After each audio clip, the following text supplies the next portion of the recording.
Welcome to the Great Detectives of Old Time Radio. From Boise, Idaho, this is your host, Adam Graham. If you have a comment, email it to me, box13@greatdetectives.net. Give us a call, 208-991-4783, and be sure to complete our listener survey, survey.greatdetectives.net. Today's episode is brought to you by the support of our listeners. I want to thank a couple listeners for their support. Yvonne and Lisa, thank you so much. And as we do with all donations of $7 or more, we'll be sending along access to our premium site. Now it's time for today's episode to let George do it. Sabotage. Personal notice. Danger's my stock and trade. If the job's too tough for you to handle, you got a job for me, George Valentine. Write full details.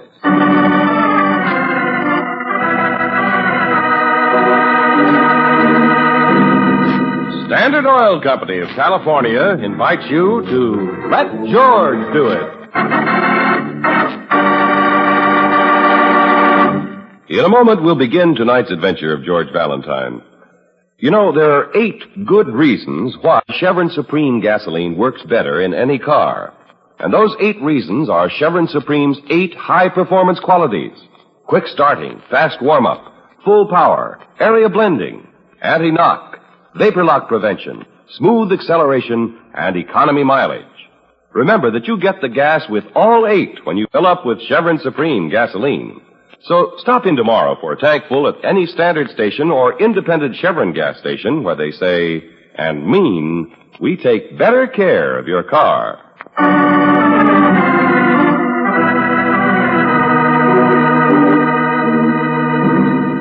Sabotage, a transcribed adventure of George Valentine.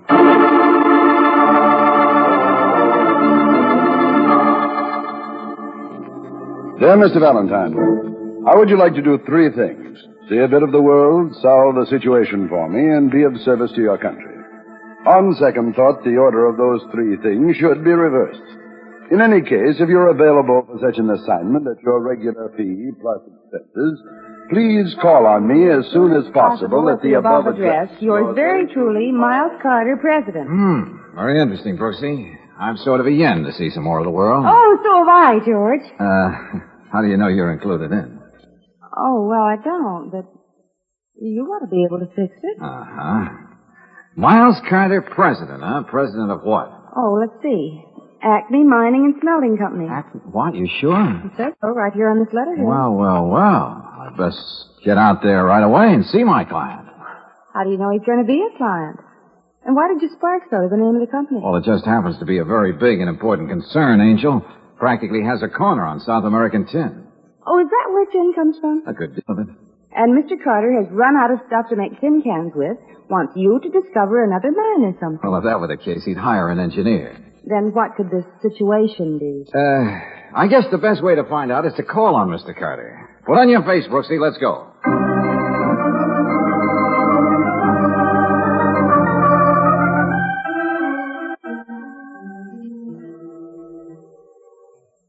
Valentine, let's start out with 3 facts. Yeah, okay, Mr. Carter. But let's get to the First, a quarter of the world's tin supply comes from Bolivia in South America. Second, American interests control 4/5 of that output. And third, Acme imports more tin from South America than any other country. That's quite true, Miss Brooks, but that isn't the third point. Oh, I'm sorry I interrupted. Well, that's all right. The third point is where you come in, Valentine. Okay, let's have it. In the last few months, Acme's tin production has been steadily slowing up. The mines are just as productive, but we're not getting the metal out. I see. And, just how can I do anything about that? There's some kind of sabotage going on at the mine. I believe there's a definite and well-organized plot to slow us up. And that means slowing up the defense program. Well, just a minute, Mr. Carter. Isn't this a job for some kind of government agency? No.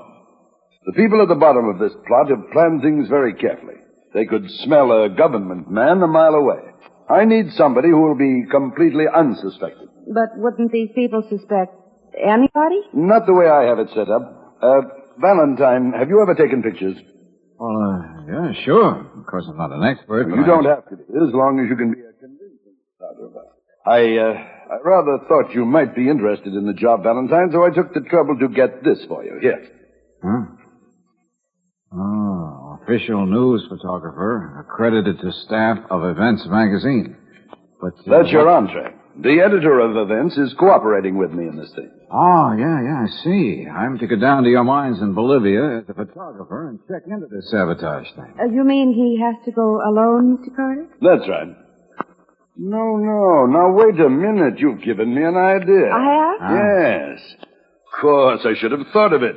If Events magazine needs pictures of the Bolivian tin mines, it also needs a story to go with them. Can you write, Miss Brooks? Brooksy, Oh, yes, I think... Mr. Carter. I was assistant editor of my school paper. Good deal. I'll wait. get you certified by Events, too. A photographer and a feature writer. Have a look. That'll dress up our investigation so nobody'll know. Oh, thank you, Mr. Carter. There's a Pan Am clipper leaving for La Paz tomorrow morning. Have a look, don't I'll you? make reservations for you both. That is, if you want the assignment. Oh, yeah, sure. We'll be glad to go. Good. And just remember one thing. You'll look like a photographer and a reporter, but your job is to stop a bad case of sabotage.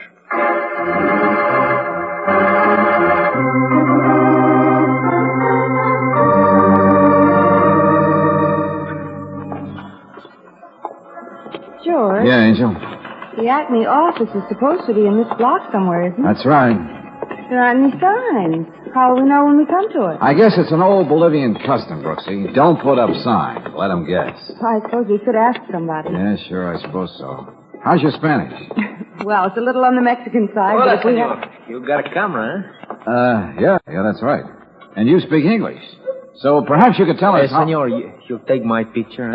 Yeah, sure, maybe. But I'm looking for... I got a friend who is manager in the office of Acme Mines. It's right here, this building. You could take my picture there, huh? The Acme...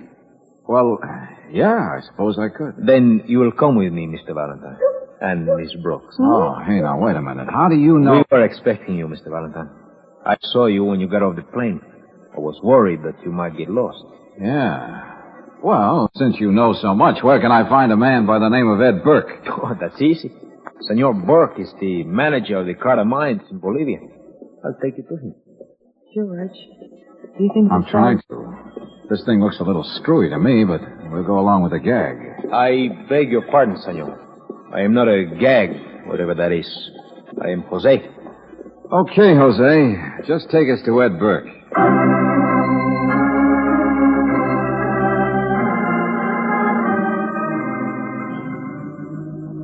Now, just one thing before we get down to business, Burke. Yeah? What's with this Jose character? The little Bolivian who brought you here? Yeah.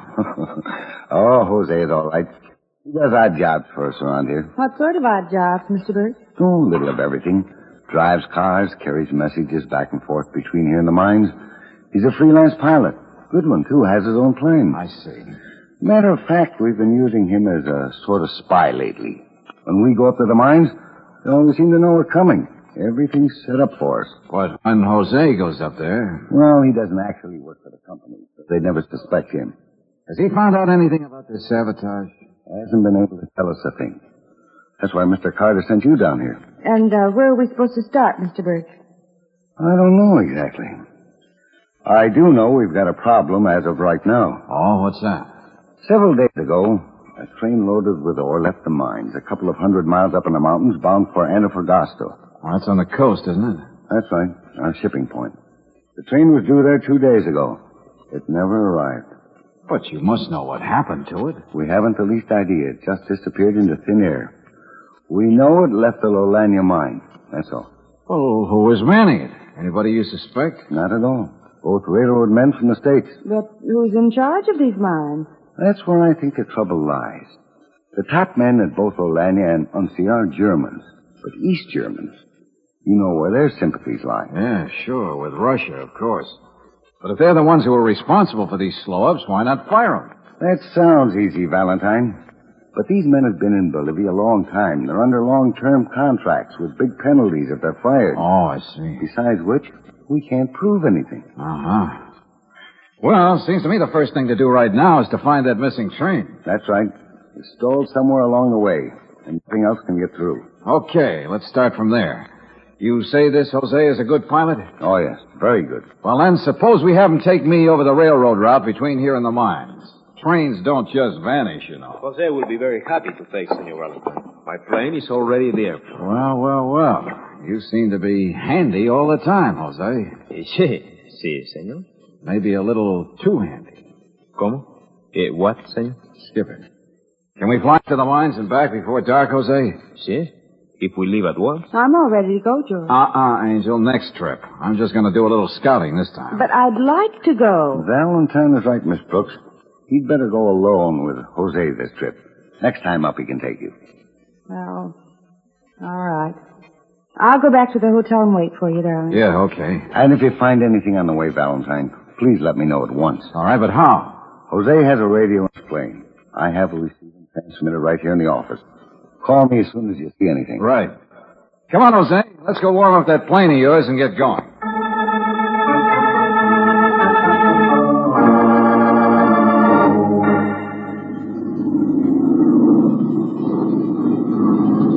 Seen anything of that train yet, Jose? No, senor, nothing. Well, it's pretty hard to see from this altitude. Can't you come down a little? Oh, no. The wind currents over these mountain passes, they're very bad. Oh, yeah, sure. Hey, how many cars were there on that train? I think there were 7. 7, huh? Well, that should be easy enough to spot even from this height. That is, if it's still on the tracks. See, if it is still on the track. Hey, wait a minute. Zip your starboard wing a little. See? Yeah, there's the train, all right. Where are we? Yeah, about 100 miles back from the border of Chile. Okay, good. Give me that radio transmitter. See anybody around the train? No, senor. You see, the train has run off the tracks. It's against the canyon wall. There is no... Hello. Valentine in flight calling Burke at La Paz. Come in, La Paz. Are you there, Burke? Yes, Valentine. I've been waiting to hear from you. Found anything? Over. Yeah, we spotted your ore train, all right. Derailed and heeled over against a canyon wall. About 100 miles from the Chilean border. Over. Looked like a bad wreck? Not too bad. Guess a wrecking crew could take care of it. Okay. Send the work train up right away. Senor Valentine. Yeah, what is it, Jose? Something has happened. The gas is leaking. Well, how could that happen? I felt a jolt, like somebody shooting at us from below. Maybe shots hit the gas tank. Well, can't you do something? No. There's nothing to do. We must land. Are you sure we had plenty of gas when we started out? See, the tanks were full, senor. We must land. All right, we'll look for a place. Burke, are you still there? Yes, Valentine. I heard you say... Wow, that was close. What was close? Somebody is shooting at us, Burke. Hit our gas tank. We gotta come down. But, good Lord, Valentine, in that country... I know. That's what I'm worrying about. Find a place to land, Jose. I think so. If I'm careful, that plateau... Okay, head for it. What's that, Valentine? What'd you say? Just talking to Jose. Now listen, Burke, get this. Yes. Jose thinks he can land on a plateau. We'll make our way up the canyon to the wreck. All right, I'll send the train. Yeah, we can sure use it, all right. If we ever manage to land this crate.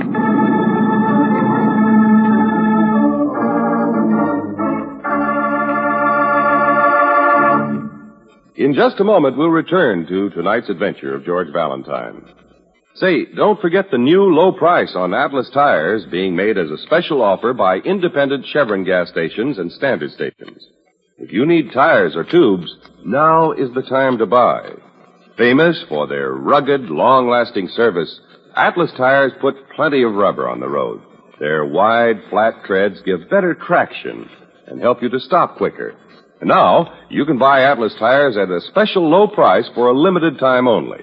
With Atlas tires, you get the added protection of the written Atlas warranty that's honored by 38,000 dealers from coast to coast.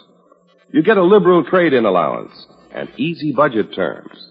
You can purchase your Atlas tires at the special low price and charge them on your new Chevron National Credit Card with Chevromatic. Every motorist knows the proven performance and dependability of Atlas tires. And now is your chance to get these tires at an outstanding saving. Then you can be sure that you're riding on the safest, surest tires that money can buy. Better stop in tomorrow at your standard station or independent Chevron gas station and get complete details on the new reduced prices on Atlas tires and tubes. It's just one more reason why they say and means we take better care of your car.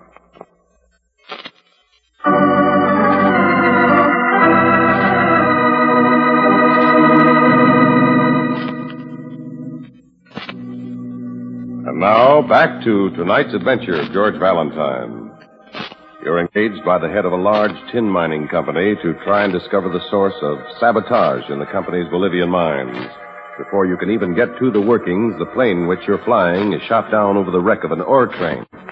If your name is George Valentine, it's a mighty pleasant feeling when you step out of the bullet-riddled plane on solid ground, and when, a couple of days later, you jump off the work train back in the pond.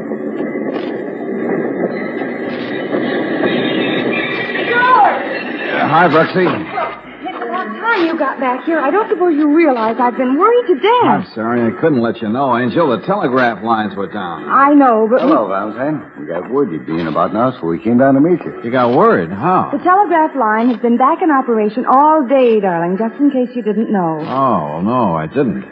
Then I suppose you know the ore train is just a little bit behind us, Fred. Yes, that word came down the line, too. Tell me, what did you find up there at the wreck? Well, it's a clear case of sabotage.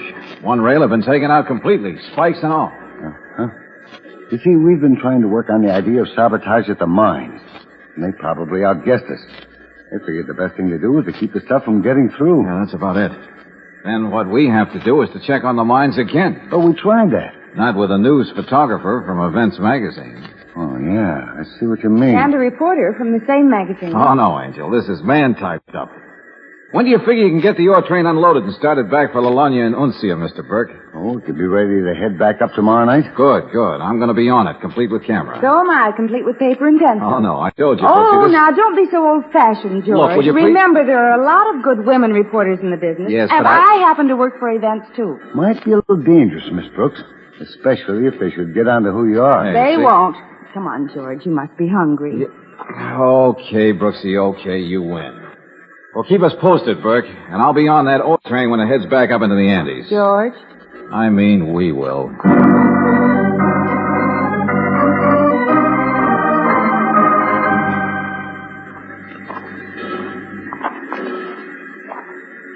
But, George, this can't be the Lolania mine. No? Look at that sign over there in big letters. But Mr. Burke said this is one of the biggest of them, and there's nothing going on around here. Yeah, I know. Probably another phony strike or something. Oh, what are we going to do? Well, you're going to act like a very able magazine reporter. And I hope you didn't forget your camera. Here comes somebody. Let's see. Hello there. I beg your pardon, sir. Yeah? I did not see you get off the train. Who are you? Well, my name is Valentine, a photographer for Events Magazine back in the States. Uh-huh. And, this is Miss Brooks, reporter from the same magazine. We'd like to see the manager here. I am the manager. My name is Miller. What is you want? Oh, I'm sorry. Well, you'd like to see our credentials, I guess.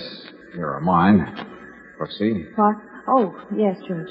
And here are mine. Mm-hmm. Yeah, I see. You were sent by the company? You mean Acme? Well, no. We had to argue pretty hard, even though we had letters of introduction. But they finally let us get on the train. Uh-huh.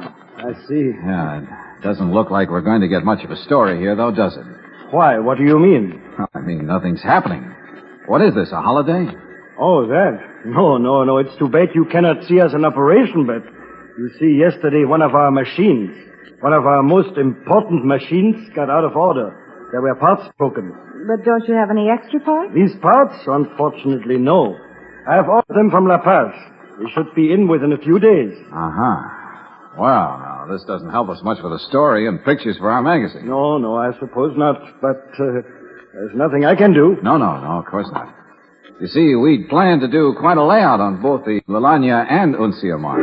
Yeah, well, maybe it's better you go back to La Paz and wait until we are again in operation. Oh, better still, George. Can't we go right on up to the Uncia mine? That train's going to pull out any minute. Hey, yeah, that's right. Mr. Valentine, for your good and the safety of the lady, I do not believe it would be wise for you to go on to Uncia at this time. Oh, why not, Muller? The natives who are working in the mines, they're threatening to strike at any moment. There may be violence. Well, that would make an even bigger story and maybe some good action pictures, George. Oh, yeah, but I don't like the idea of your being up there if there's going to be trouble. You're quite right, Mr. Valentine. I'm a newspaper woman, George. If anything happens up there, I'm going to cover it. Yeah, Well, we've come this far. I guess we better get the whole story. Well, we'll cover your workings when you're in operation again, Mulder. Yeah, do that. Very well. George, what do you think about him? I think he's one of our saboteurs, but I can't just figure a way to pin anything on him. Maybe we'll have better luck up at Untia. Yeah, and maybe not. But at least we can try. Come on, Brooksy. Let's be sure we're on that train when it pulls up.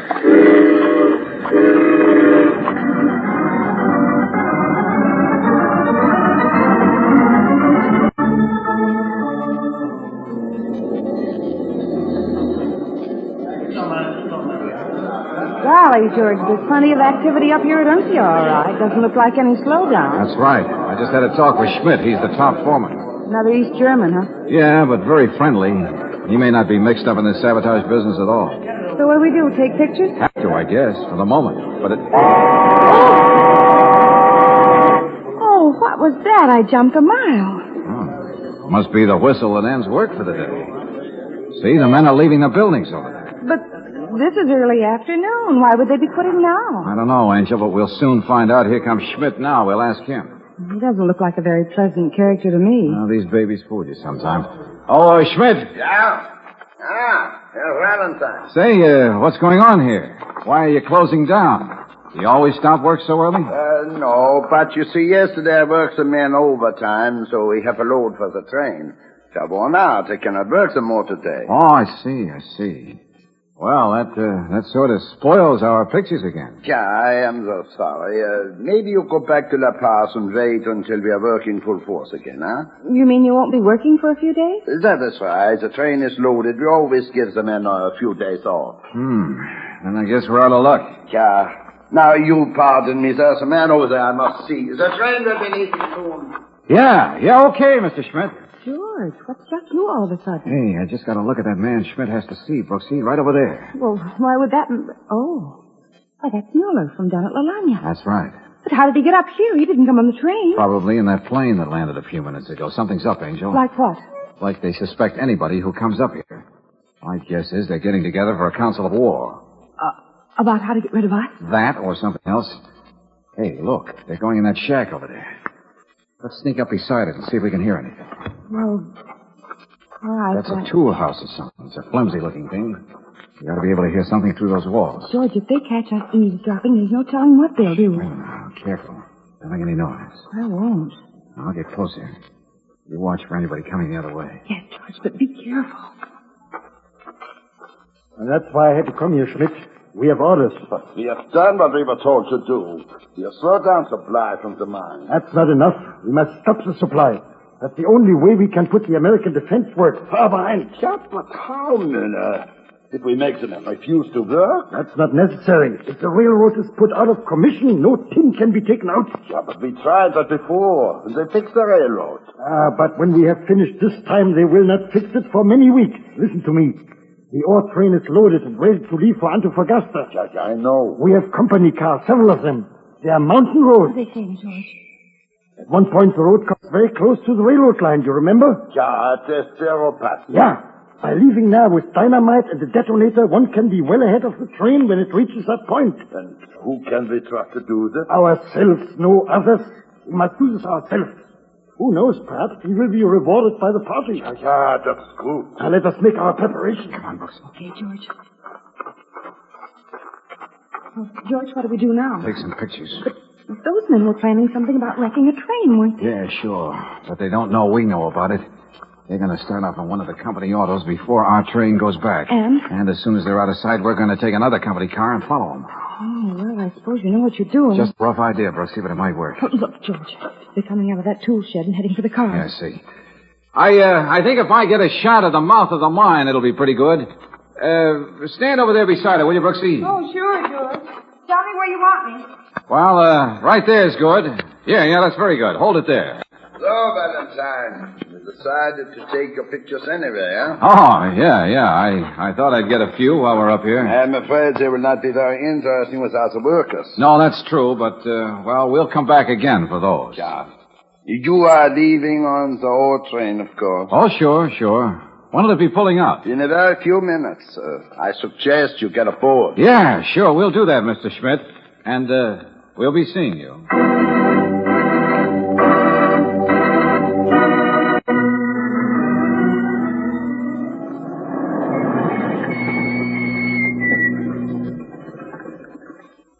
place, all right, Brooksy.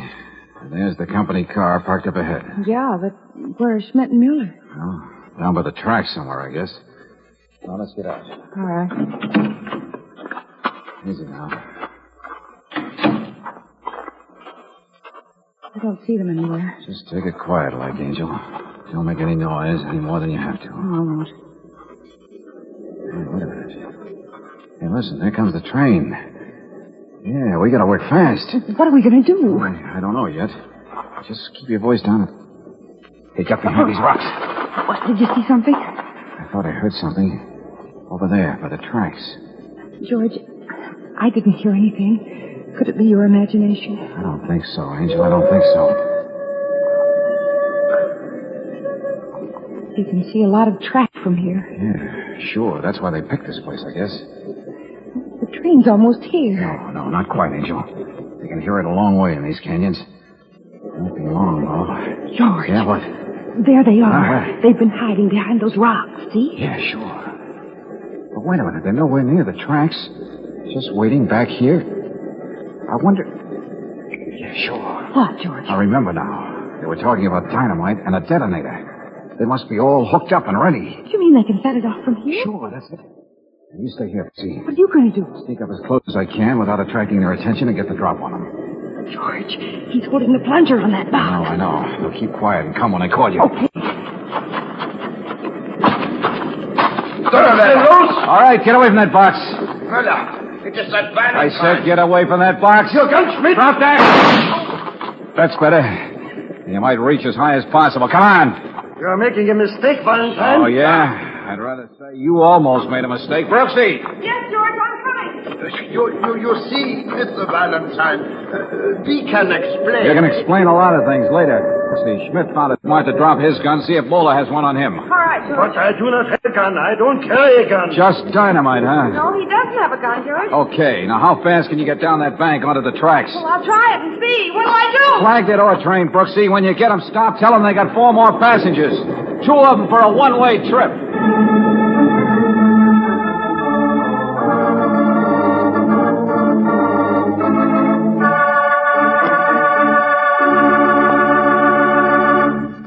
When you buy motor oil for your car, you want protection against wear and repair. So listen to the kind of protection a fleet of taxicabs get by using heavy-duty RPM motor oil. With another oil, they averaged only 35,000 miles between overhauls. Today, using heavy-duty RPM, these same cabs travel 100,000 miles before overhauling. Heavy-duty RPM reduced engine wear and greatly increased the time between overhauls. There's your proof that heavy-duty RPM motor oil offers top protection and top economy of operation, the kind you want in your car. So get heavy-duty RPM at any independent Chevron gas station or standard station where they say and mean, we take better care of your car.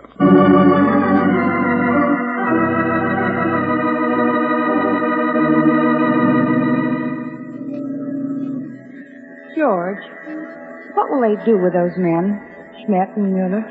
Oh, stick them in jail for a while. Sabotage, attempted murder, stuff like that there. And when they get out? I don't know. Fire them back to East Germany, I guess. That's where they belong. George, Yeah, Angel? can you really use that camera? Well, sure. Then, will you explain it to somebody so they can take our picture? Maybe with your arm around me? With the harbor in the background? Oh, I couldn't let anyone else use it, Angel. And besides, I don't think Events Magazine would take that kind of a shot. Oh, George.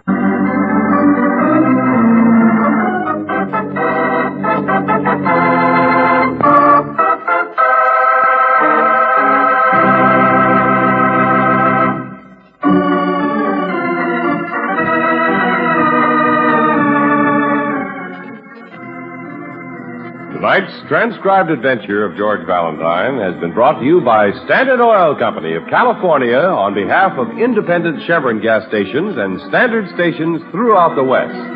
Robert Daly is starred as George with Virginia Gregg as Brooksy. Let George Do It was written by Lloyd London and directed by Kenneth Webb.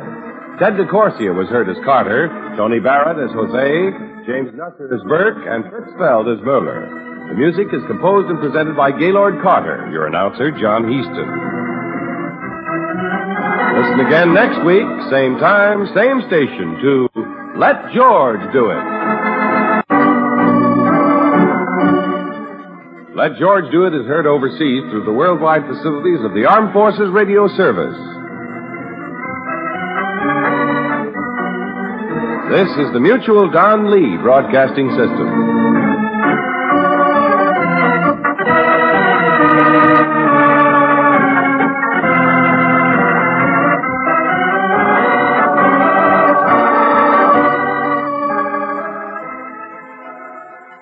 Welcome back. You know, we haven't talked about it, but this episode occurred in the middle of wartime. It wasn't World War II, it was the Korean War. And it's kind of odd in a way because the war so dominated World War II old-time radio. But when you get into Korea, it's barely mentioned except for some occasional informational mentions, for example, reminding folks to give to the Red Cross or to give blood. But this was, right in the middle of the Korean War, which ran from June of 50 to July of 1953. And in the particular war, the United States was on, and Great Britain, plus some allied troops from the United Nations, were on the side of the South Koreans, the democracy, and the communists were supported by the Soviet Union and by China, those in North Korea. And we still have, America still has troops there to this day. Now, I know from probably most of our listeners, I'm covering something they're well familiar with, so apologize if I'm, I don't mean to be repetitive, but the reason I'm bringing it up is it's kind of a forgotten war, and, I've seen, we have some younger listeners that might not be aware. I've seen some news stories indicating that some of the kids just coming up in schools are barely aware of September 11th, 2001. Let alone the Korean War. So, in this episode, probably not the most interesting mystery or solution. You go there, America in war with two biggest communist countries in the world, and who turns out to have done it? Just the two people who you already know are citizens of a communist country in East Germany. So I was hoping it'd turn out to be a little more complex than that. Well, we turn now to listener comments and feedback, and here's one regarding episode 0698. Thank you for that, and that was, of course, our Ray Bradbury special, an episode of suspense called The Crowd. Thanks for this, Adam. Glad to see your great page honoring Ray Bradbury. Good episode, and that's from Lenora. Well, thanks so much, Lenora. And one thing I forgot to mention about that particular episode is it was written by David Friedkin and Morton Fine, the fine team that brought us Broadway Is My Beat, and they definitely had some of that feel there. Chris says, Adam, just a quick note to tell you that I really appreciate the hard work you do to put this podcast together. Thank you. Well, thanks so much. All right. Well, that will actually do it for today. We'll be back tomorrow with Sherlock Holmes, and then join us next week for another episode of Let George Do It. In the meanwhile, send your comments to box13@greatdetectives.net. Follow us on Twitter at Radio Detectives, and give us a call, 208-991-4783. From Boise, Idaho, this is your host, Adam Graham, signing off.